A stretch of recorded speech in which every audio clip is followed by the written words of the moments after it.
نحمده ونصلي على رسوله الكريم أما بعد فأعوذ بالله من الشيطان الرجيم بسم الله الرحمن الرحيم وقل رب ارحمهما كما ربياني صغيرا صدق الله العظيم اللهم صل على محمد وعلى آل محمد كما صليت على إبراهيم وعلى آل إبراهيم إنك حميد مجيد دوست عزیز بزرگوں، دنیا آگے بڑھتی جا رہی ہے، لیکن اس کا آگے بڑھنا اس کی ترقی نہیں ہے۔ جتنی آگے بڑھیں گی یہ قیامت کے منہ میں چلی جائیں گی۔ کس کے منہ میں جائیں گے؟ قیامت کے منہ۔ اور تمہاری میری ترقی پیچھے جانے میں، یعنی آپ صلی اللہ علیہ وسلم اور صحابہ نے کیا کیا ہے، جتنا وہاں جائیں گے اتنی ہم مسلمانوں کی کیا ہو جائیں گے؟ ترقی۔ اس پر ایک بات عرض کر رہا ہوں، آج یہ فیس 1 جو آباد ہے، لوگ ہجرت کرتے ہوئے یہاں آئے، ورنہ ہمارے بچپنے میں ایک کھاڑی تھی، اصل بات یہاں ہم لوگ کھیلنے آتے تھے، یہاں کچھ تھا بھی یا کچھ نہیں تھا۔ بس مجھے ایک سمجھانا یہ بات آپ کو ہے کہ بہت سے لوگ اپنے ماں باپ کو رکھ کر آئے ہیں، یا جن لوگوں کے ساتھ ماں باپ یہاں ہے اس کا اصول کیا ہے؟ میں نے سیرت دیکھی کہ خیر کے مواقع ماں باپ کے لیے چھوڑنا سنت ہے۔ آج دنیا کے لیے لوگ ماں باپ کو چھوڑ دیتے ہیں، فرق سمجھنا۔ ہم نے کہا خیر کے مواقع کے لیے ماں باپ کے لیے خیر کے مواقع چھوڑ، اور یہاں دنیا کے لیے لوگ ماں باپ چھوڑ دیتے ہیں۔ مثال دی، اویس قرنی رحمت اللہ علیہ، امام بخاری علیہ الرحمہ نے لکھا،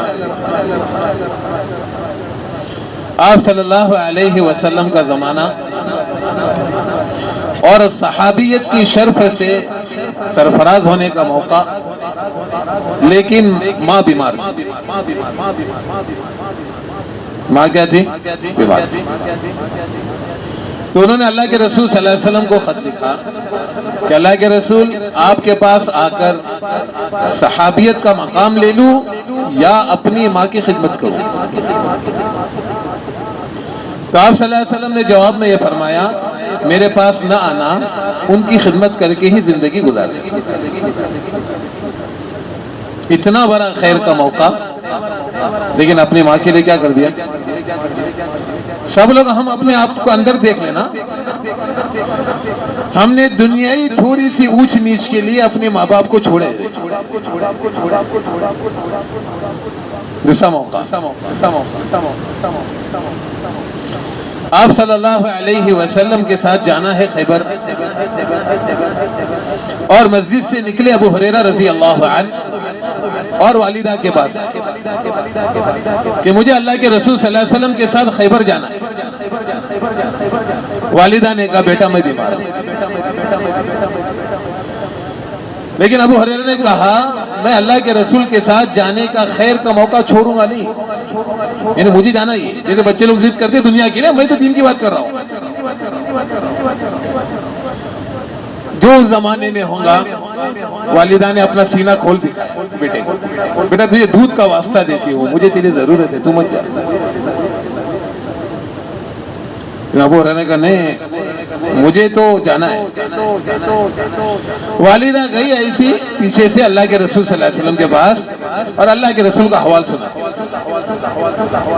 ابو ہریرہ آیا، سلام کیا، اللہ کے رسول نے رخ پھیر دیا۔ یہاں آ کر سوال کیا، اللہ کے رسول نے رخ پھیر دیا۔ ابو ہریرہ عرض کیا، اللہ کے رسول کیا بات ہو گئی؟ فرمایا ابو ہریرہ جا گھر بیٹھ اور ماں کی خدمت کر۔ ابو ہریرہ کہتے ہیں جب تک میری والدہ بیمار تھی اور مدینہ میں تھی، تب تک میں مدینہ سے کبھی باہر نہیں نکلا۔ یہاں خیبر کا موقع چھوڑا، اور یہاں صحابیت کا موقع کس کے لیے؟ ایک ماں کے، اور ہم نے دنیا کے لیے چھوڑا ان کو، یاد رکھنا۔ دوسری بات، زمانہ آگے چلا گیا، نئے رشتوں میں پرانے رشتوں کو جھکا دیا ہم نے، لفظ غلط استعمال نہیں کر رہا ہوں، اس کو گرا دیا، اس کو چھوٹا کر دیا۔ ایسی ماں دیکھتی رہتی ہے، اس نئے رشتے کے سامنے اپنا پرانا اتنا بڑا رشتہ اس نے بھلا دیا۔ ایسا نہیں کرنا بابا۔ آپ صلی اللہ علیہ وسلم حنین میں تھے، اتنے میں سامنے سے ایک عورت آئی، اللہ کے رسول صلی اللہ علیہ وسلم نے 3 کام کیے، ایک ہاتھ کے کام میں مشغول تھے، فوراً اس کو رکھ دیا۔ جیسے وہ عورت سامنے آئی، اللہ کے رسول نے اپنی چادر نکالی اور قدموں میں بچھا دی۔ چادر کا تعارف نہیں کراتا ہوں، ورنہ قرآن نے چادر کا تعارف کرایا ہے، کبھی یا ایھا المزمل کہا، کبھی یا ایھا المدثر کہا، یعنی جو چادر میں آپ لیٹے ہوئے ہیں نا، اس کی بھی اللہ نے قسم کھائی ہے۔ اپنی چادر بچھا دی، اور علماء یہاں بیٹھے ان کو پوچھ لینا، اللہ کے رسول صلی اللہ علیہ وسلم اس عورت کے سامنے 2 زانو بیٹھ گئے، ورنہ حدیث جبریل جس سے علماء اپنی کتابوں کی ابتدا کرتے ہیں، اس حدیث میں بھی جبریل اللہ کے رسول کے سامنے 2 زانو بیٹھے۔ صحابہ کے لیے تینوں کام عجیب تھے، مجھے اللہ کے رسول ہاتھ کا کام چھوڑنا، اللہ کے رسول چادر بچھانا، اللہ کے رسول آپ کا 2 زانوں بیٹھنا، یہ ہے کون؟ اللہ کے رسول نے یہ بھی نہیں کہا کہ یہ کون ہے، اتنا ہی کہا وہ عورت ہے جس نے مجھے بچپنے میں دودھ پلایا۔ کیا پلایا تھا؟ مجھے بتانا یہ ہے کہ اس پرانے رشتے کو اہمیت کتنی دی جا رہی ہے۔ آپ کی غلطی نہیں، میں جملہ نقل کر رہا ہوں، زمانہ آگے بڑھ گیا، اس وجہ سے فوقیت، ان کو اونچا رکھنا ہم نے گرا دیا۔ دوسری بات کہی، بچہ کوئی تقاضا کرے دوڑ پڑیں گے، نہیں ہوگا تو قرضہ لے کر دیں گے، معاف کرنا۔ گھر والے کوئی تقاضا کریں گے فوراً لائیں گے کہ میری گھر والی نے تقاضا کیا۔ دیکھو میں بچوں کا بھی مقام نہیں گراؤں گا، گھر والوں کا بھی مقام نہیں گراؤں گا، جو ہم نے گرایا ہے اس کو بتانا ہے۔ اسامہ بن زید درخت کو کھوکھلا کر رہے تھے، کھجور کے درخت کے اندر ایک سفید کھوبڑی کی طرح گودا نکلتا ہے، اس کو نکال رہے، اور اس زمانے میں درخت کی قیمت اتنی بڑی کہ ایک درخت 700 درہم کا، اور درخت کو کھولا جا رہا ہے فقط ایک سفید گودا نکالنے۔ گزرنے والے نے سوال کیا، کیا کر رہے ہو اسامہ؟ فرمایا درخت کھول رہا ہوں۔ کیا نکالوں گے؟ کہ سفید گودا نکال لوں گا۔ اتنی مہنگائی میں؟ فرمایا ہاں، میری والدہ نے اس کا مجھ سے تقاضا کیا ہے، اور میری زندگی کا اصول ہے جس چیز کا وہ تقاضا کرے میں اس کو پورا کروں۔ اور آج ہمارا زمانہ پیچھے آ گیا اور ہم آگے بڑھ گئے۔ بچہ تقاضا کرے دوڑ پڑیں گے، گھر والی تقاضا کرے دوڑ پڑیں گے، امی نے تقاضا کیا تو ایسے آگے بڑھیں گے جیسے ہم نے سنا ہی نہیں۔ ان کے تقاضے کے دوڑنے پر انعام ہے، یاد رکھنا، اور اس تقاضے پر حساب ہے اللہ کی طرف سے۔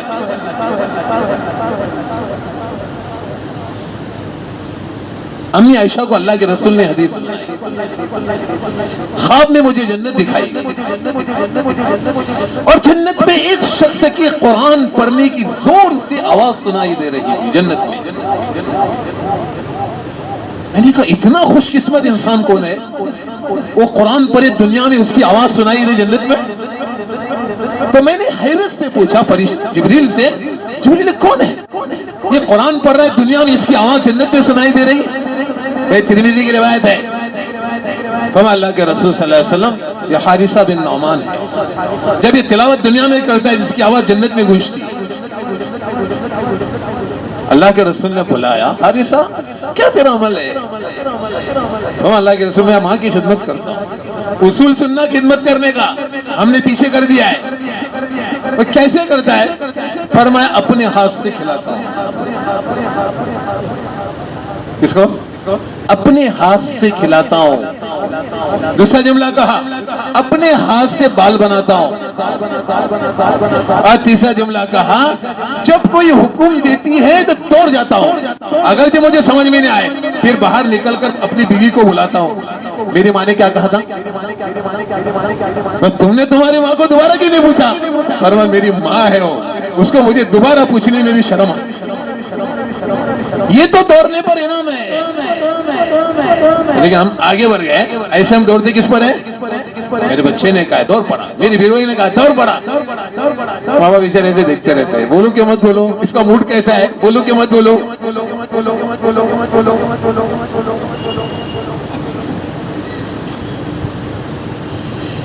آج کی اولاد اگر خدمت کر لیں وہ سمجھتی ہے کہ میں نے ماں باپ پہ احسان کیا ہے. تو کیا سمجھتی ہے؟ میں نے ماں باپ پہ احسان کیا ہے. نہیں دوست, خدا کی قسم پوری زندگی کی خدمت اس کی ایک آہ کے برابر بھی نہیں.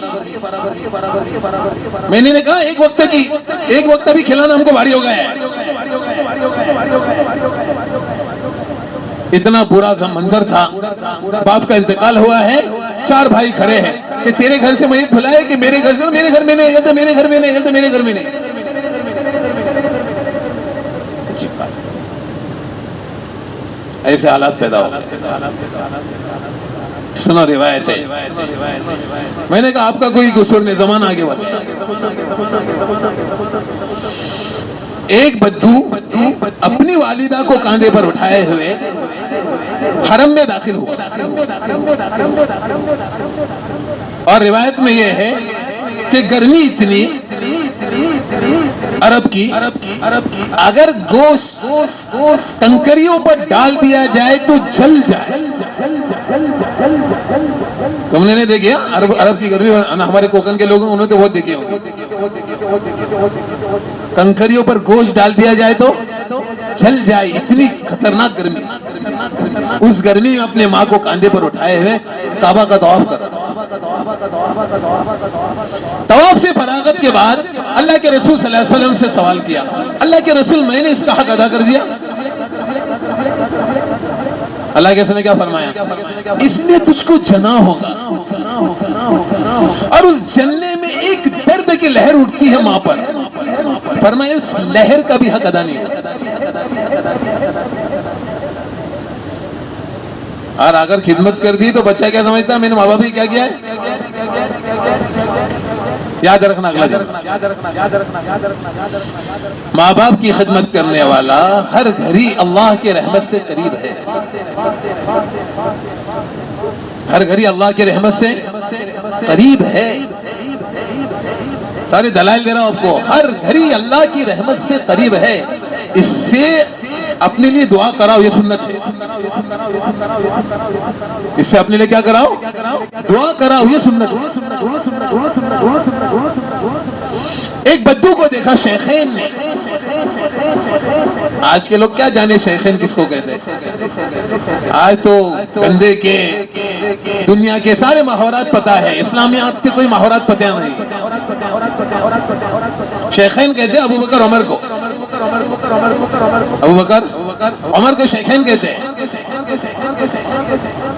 تو ابو بکر اور حضرت علی نے دیکھا ایک بدو کے کاندھے پر ماں ہے اور کعبہ کا طواف کر رہا ہے.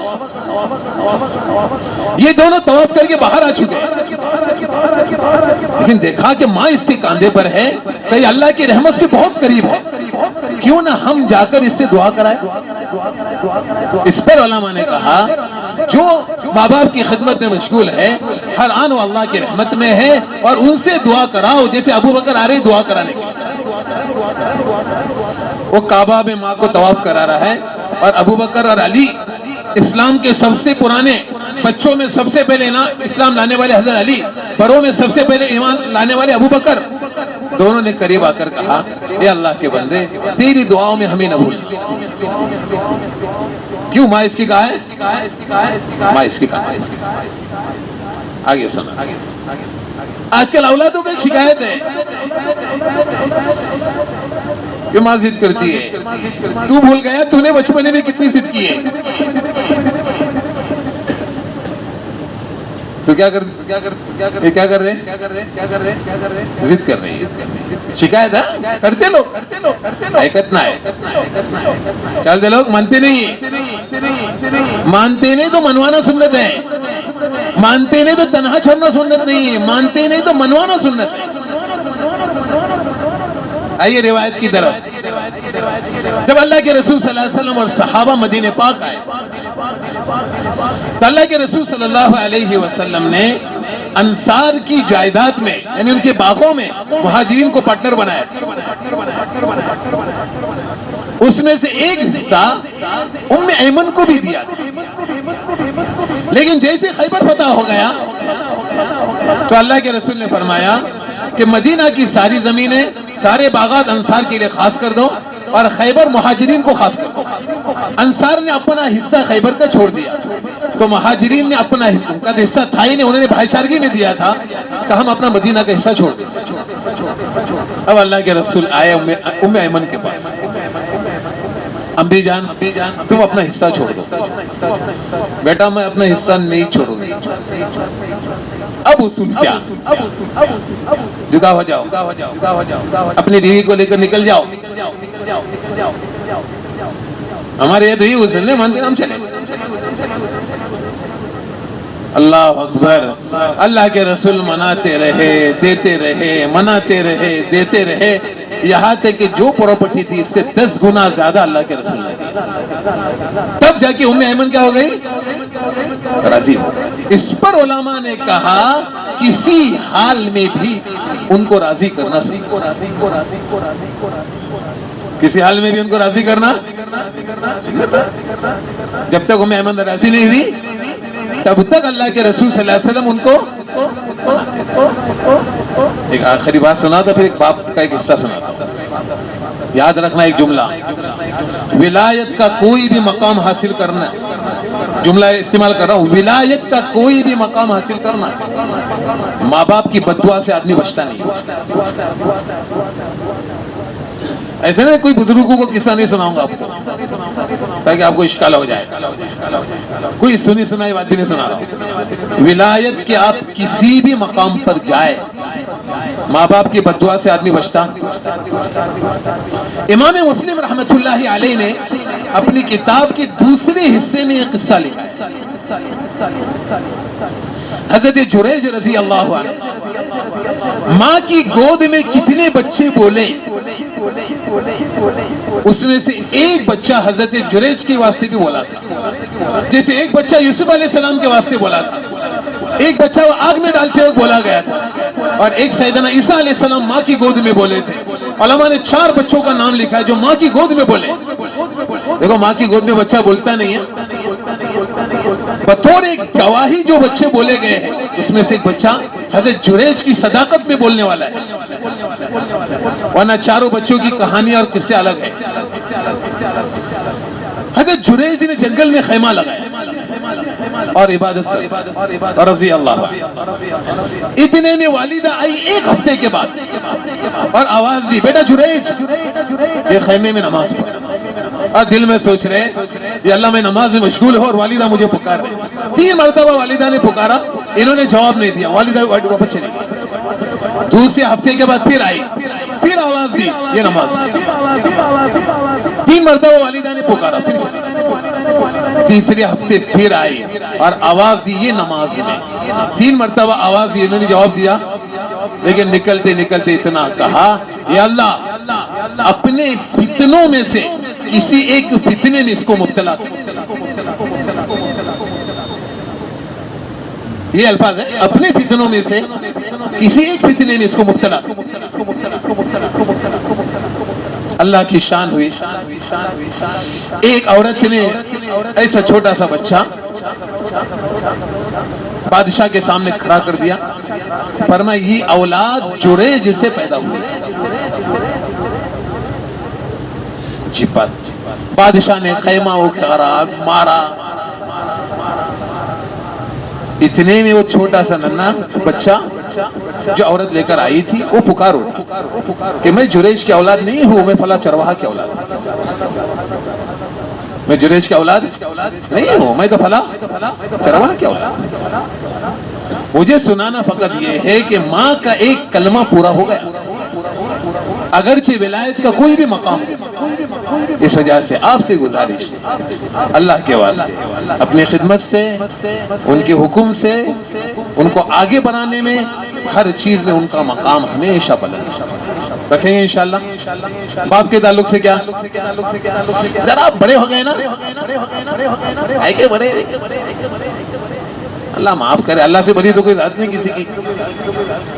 دنیا کی طرح سی تعلیم لے لی، بقول ہمارے زمانے میں ذرا سا ایڈوانس ہو گئے۔ کیا باپ بولنے کو بھی شرم لگتا ہی میرا باپ ہے۔ آئیے آگے۔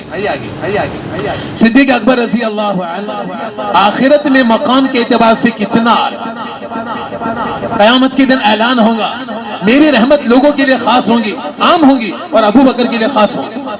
یہ آخرت کا انعام ہے، اور اللہ کے رسول نے کہا جنت کے 8 دروازے ان کو بلائیں گے، ہر دروازے سے ایک ہی آواز آئیں گی، مرحبا یہاں سے آ جاؤ، مرحبا یہاں سے آ جاؤ۔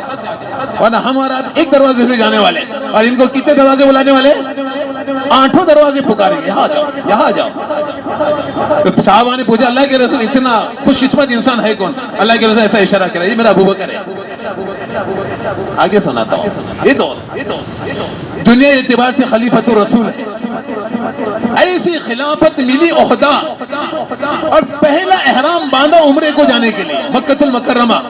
پتا چلا اہل مکہ کو صدیق اکبر آ رہے، سارے قریش کے سردار راستے میں کھڑے، لیکن نابینا باپ ابو قحافہ رضی اللہ عنہ دہلیز پر بیٹھ کھڑے ہیں، دکھ تو نہیں رہا ہے۔ اور صدیق اکبر جیسے آئے دیکھا کہ باپ دروازے پر نابینا کھڑا ہے، تو احرام کی حالت میں میرے ابا کہتے ہوئے دوڑ پڑے۔ سب سردار دیکھ رہے تھے، جا کر اپنے باپ کو گلے لگا۔ ہم کیا کریں گے؟ ابا بھی دیکھتے رہیں گے، امی بھی دیکھتی رہیں گے، یہ دوستوں کے ساتھ بیٹھا ہے۔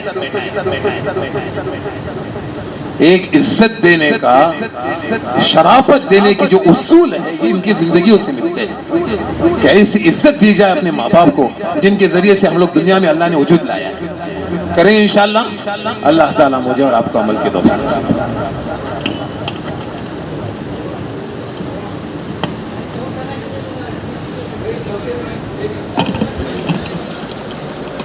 بھائی آپ لوگوں سے گزارش یہ ہے کہ 20 تاریخ کو اپنے مسجد کا عمومی اجتماع ہے، انشاءاللہ تعالیٰ اس خیر میں، اس اجتماع میں انشاءاللہ ہم سب لوگ بیان سننے کے لیے شریک رہیں گے۔